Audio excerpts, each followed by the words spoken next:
CM Dhami परिवार के साथ प्रयागराज महाकुंभ पहुंचे। इस दौरान उन्होंने त्रिवेणी संगम में अपनी मां को स्नान कराकर उनकी इच्छा पूरी की। गंगा में डुबकी लगाने के बाद सीएम धामी ने कहा कि यह मेरे जीवन के उन अमूल्य और भावुक क्षणों में से एक है जिन्हें शब्दों में पिरोना संभव नहीं।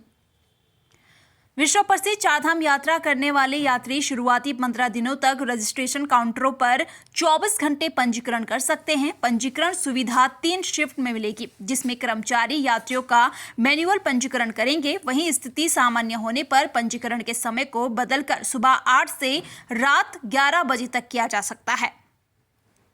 उधर कांग्रेस महामंत्री नवीन जोशी ने चारधाम पर सवाल खड़ा करते हुए कहा कि सरकार चारधाम को पर्यटन स्थल बना रही है। शीतकालीन यात्रा की बात कर रहे हैं माननीय मुख्यमंत्री जी, अच्छी बात है, यात्रा होनी चाहिए। इसकी शुरुआत तो कांग्रेस ने ही करी थी, लेकिन ये जो इनरोलमेंट की बात कर रहे हैं, रजिस्ट्रेशन की जो बात कर रहे हैं, तो उसमें उसकी व्यवस्था उनको बनानी चाहिए। ऐसी व्यवस्था ना हो जिस प्रकार से यहाँ पे देहरादून में स्टेडियम के अंदर उन्होंने लोगों का रजिस्ट्रेशन किया और भीड़ इतनी बढ़ गई वो उस व्यवस्था को संभाल नहीं पाए। उनके रहने की, उनके खाने की और स्वास्थ्य जो सुविधाएं हैं उसकी भी सरकार को पहले बैठक लेनी चाहिए, अधिकारियों से बात करके सारी व्यवस्थाओं का जायजा लेना चाहिए, उसके बाद यात्रा को शुरू करना चाहिए।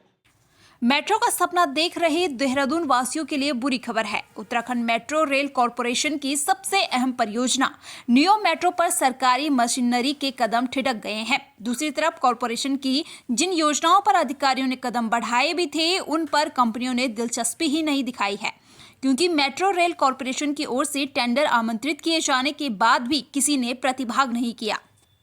उत्तराखंड की हरिद्वार पुलिस प्रतिबंधित चाइनीज मांझे के उपयोग पर रोक लगाने में फिसड्डी साबित हो रही है। हरिद्वार में चाइनीज मांझे से जान का खतरा मंडरा रहा है। यह मांझा अक्सर दोपहिया वाहन चालकों के लिए जानलेवा साबित हो रहा है। वहीं कनखल ज्ञान लोक कॉलोनी के रहने वाले मानस रस्तोगी भी उस समय चाइनीज मांझे के शिकार हो गए जब वह अपनी पत्नी के साथ हरिद्वार बाईपास से जा रहे थे। तभी चाइनीज मांझे की चपेट में आकर उनका गला कट गया। उनके होंठ पर 16 टांके आए हैं। हाथ के अंगूठे की नसें कट गई हैं, जिनका उपचार अस्पताल में चल रहा है। बता दें कि हरिद्वार जिले में बसंत पंचमी के दिन से लेकर अब तक 30 से ज्यादा लोग चाइनीज मांझे का शिकार हुए हैं। इनमें से 2 लोगों की जान भी चली गई है।